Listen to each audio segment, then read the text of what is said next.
আসসালামু আলাইকুম ভিউয়ার্স, কেমন আছেন আপনারা সবাই? আশা করি সবাই ভালো আছেন। নুসরাত পার্সোনাল ব্লগে আপনাদের সবাইকে স্বাগতম। আমি নুসরাত চলে আসলাম আজকে ছোট্ট একটা ব্লগ শেয়ার করতে। তো এই সকাল সকাল আমার স্বামী বাজার করে নিয়ে আসছে, আর বাজারের মধ্যে সবই ভালো ছিল, কিন্তু পুঁই শাকটা আমার একটু পছন্দ হয়নি। আর শসা টসা অনেক কিছুই আনছে। তো আজকে শুক্রবার ছিল, তো শুক্রবারে কিন্তু এই যে গরুর গোশত নিয়ে আসছে 2 কেজি। তো এই গরুর গোশতটা আজকে আমি আমার মতো করে ভুনা করব। আর হচ্ছে এইভাবে ভুনা করলে আমার কাছে অনেক ভালো লাগে, সেই জন্য আপনাদের সাথে শেয়ার করতে চলে আসলাম।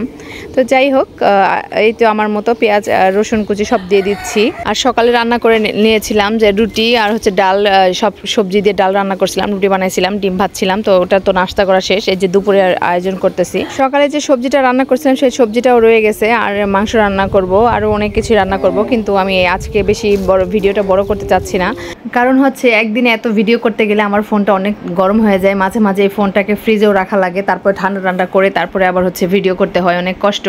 আর আমার ফোনটা অতটাও ভালো ফোন না, OnePlus, তো এটা দিয়ে সব কিছু করতে হয়। এটা হঠাৎ করে যদি নষ্ট হয়ে যায় তখন তো আর স্বামী কিনে দিবে না।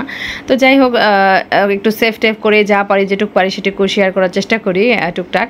আসলে একদিনে অনেক ভিডিও করলে যে কোনো ফোনে অনেক বেশি গরম হয়ে যায়। আর এইভাবে সব মাংসগুলো আমি মশলার সাথে খুব ভালোভাবে মেখে নিলাম। মাখিয়ে নিয়ে কিন্তু অল্প একটু পেঁয়াজ দিয়ে, আর একটু পেঁয়াজ আমি দিয়ে অল্প একটু পানি দিয়ে আমি হাতটা ধুয়ে মাংসটা ভালো করে কষে নিব।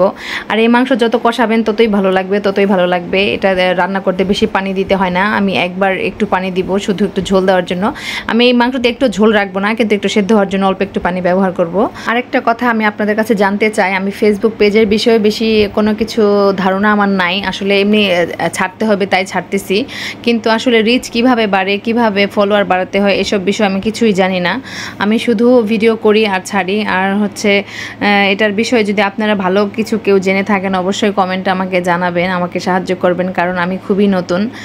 এই তো আমি একটু পানি দিয়ে দিছিলাম, তো এটা দিয়ে ঢেকে দিলাম, এতে আমার সেদ্ধ হয়ে যাবে। চুলার আঁচটা কিন্তু একটু কমায় রাখছিলাম। আর এই যেটা আমাদের বাড়ি, এই বাড়িতে আমার ছোট দেবর এবং আমি, আমার যা, আমার চায়ের ছোট মেয়ে এবং আমার ছেলে পেলে নিয়ে আমি থাকি, এবং আমরা খুবই আনন্দ করি এই বাড়িতে থেকে। আর এই যে এগুলো আমার সাঙ্গপাঙ্গগুলো খুবই জ্বালায়। যখন খেতে দিতে যায় আমার চোখ মুখ আঁচড়ায়, কিছু রাখে নাই। কবুতরগুলা একটু খেতে দিতে দেরি হলেই কিন্তু আমাকে অনেক মারধর করে কবুতরগুলা, ঠিক আছে।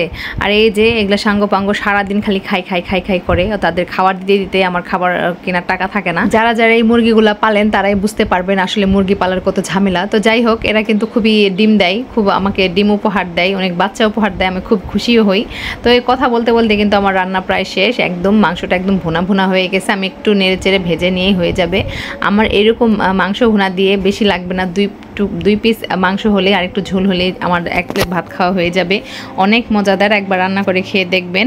আমার ভিডিও কেমন লাগলো অবশ্যই কমেন্টে জানাবেন, আর ভিডিও ভালো লাগলে অবশ্যই লাইক কমেন্ট করতে ভুলবেন না, প্লিজ কমেন্ট করবেন, ঠিক আছে। অনেক ভিডিওতে সবাই বলে যে বেশি ভিডিও দেখেন তাহলে রিচ বাড়বে। আমি সবার ভিডিও দেখি কিন্তু আমার রিচ বাড়ে না।